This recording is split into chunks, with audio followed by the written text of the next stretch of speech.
Fala, meu time sensacional, tudo beleza? Galera, hoje vamos dar sequência, eu vou mostrar aqui para vocês o passo a passo de criação da conta AWS, tá? Logicamente eu não vou criar porque eu já tenho, mas garanto para vocês que é super tranquilo. É só seguir uma receitinha de bolo ali e já a conta tá criada, tá? E aí, o intuito de hoje, o objetivo é mostrar a cara da console para vocês. Mostrar como os serviços são distribuídos, mostrar a parte ali do billing e mostrar as regiões, tá? É bem tranquilo mesmo, só para vocês saberem como funciona. Bom, é isso, tá? Vejo vocês depois da vinheta.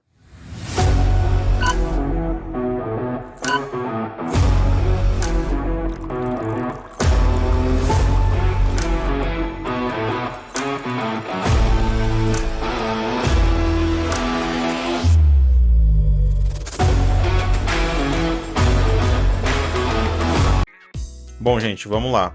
Então aqui no Google você vai digitar AWS.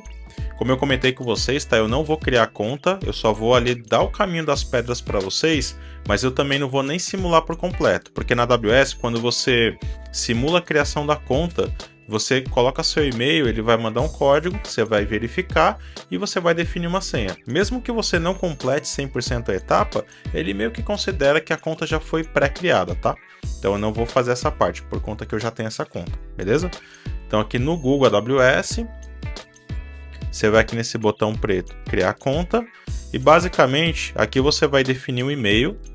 Esse e-mail, ele não pode ser algum e-mail que esteja vinculado a alguma outra conta da AWS, e principalmente é bom você não colocar algum e-mail que seja vinculado à sua pessoa.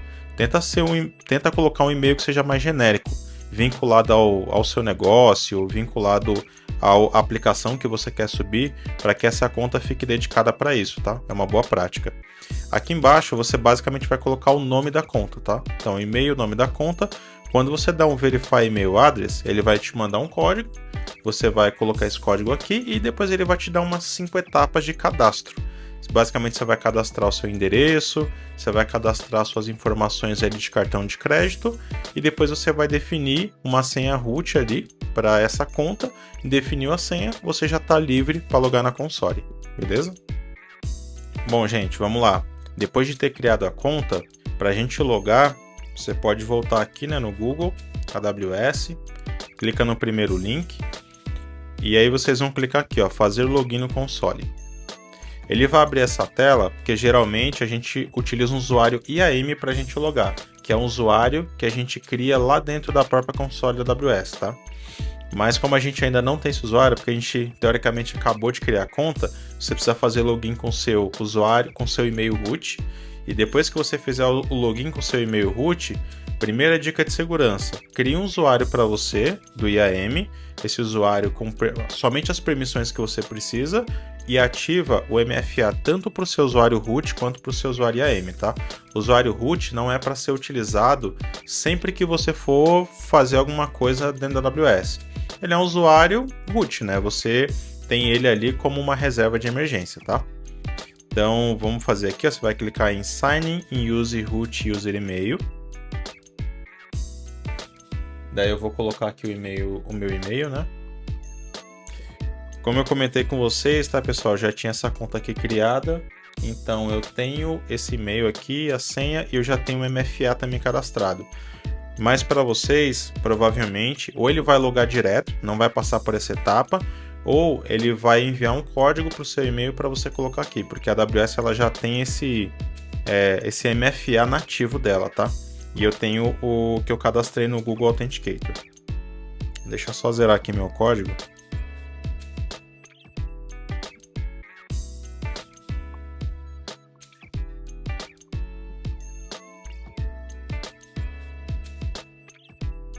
Beleza?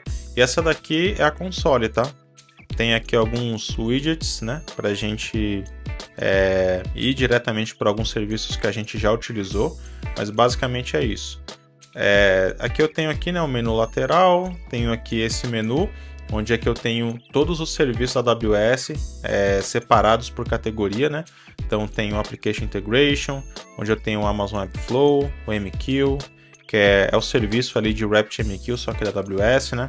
Tem o Step Functions, o SQS, que é um serviço bem antigo também, né? Ele foi lançado logo depois do S3 aí, assim que a AWS inaugurou. Tem serviço de bancos de dados, né? Então aqui na categoria Database, então tem o RDS, que é o banco de dados relacional gerenciado. Tem o Amazon Keyspaces, MemoryDB, Amazon Neptuno, Elasticache, que é o serviço de Redis. Tem serviços de desenvolvimento, serviços de computação, Workspace, tem bastante coisa. Tem serviços de rede, né? Conforme eu comentei com vocês, ó, API Gateway, App Mesh, enfim, tem bastante coisa. Aqui a gente tem a barra de pesquisa, né? A gente consegue encontrar um serviço diretamente por aqui. Tem o Amazon Q, né, que basicamente ele é uma IA auxiliadora ali na console. A gente consegue utilizar ele para resolver problemas ou analisar alguma coisa que tenha dado errado. Geralmente o Q ele já vai aparecer uma mensagem para você te auxiliando ali a tentar analisar alguma coisa, resolver alguma coisa que você queira. Aqui ele tem o Cloud Shell, né, que basicamente é um command line para você utilizar aqui e fazer algum teste mais rápido. Geralmente, quando a gente abre esse Cloud Shell, ele assume as permissões do seu usuário logado. Então, se você logou com um usuário com permissão de Administrator Access, ele vai assumir uma permissão de Administrator Access aqui para você. Todo tipo de evento que acontece aqui na AWS, geralmente eles lançam uma notificação. Então, se o serviço de RDS sofreu alguma manutenção ou está sofrendo algum tipo de instabilidade, eles vão mandar uma notificação aqui, né, te avisando disso. Se for ter alguma troca, algum update de alguma coisa, você sempre vai receber. Você sempre vai estar muito bem informado, tá? Como que a gente sabe se um serviço está no ar ou se ele está passando por uma instabilidade ou alguma coisa do tipo? Existe esse painel chamado AWS Health Events, tá? Se você abrir ele, você vai ver que aqui você vai ter diversas notificações.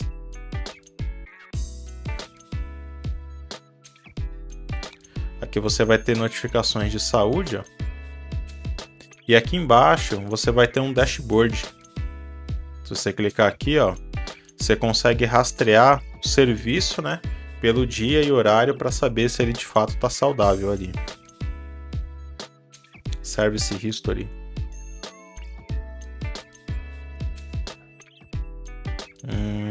Isso aqui, ó. Você consegue saber, né, que tipo de atualizações, updates, instabilidade, se teve ou se rolou alguma coisa. Aqui você consegue ver os issues mais recentes, né? Notificações, alguma coisa que já esteja agendada, ó, schedule aqui, tá vendo? E super importante, aqui dentro do Serve History, a gente está aqui na lista de eventos, tá? Você pode colocar na lista de serviços. Aqui você vai ver, por exemplo, Amazon API Gateway. Hoje, né, ele está saudável.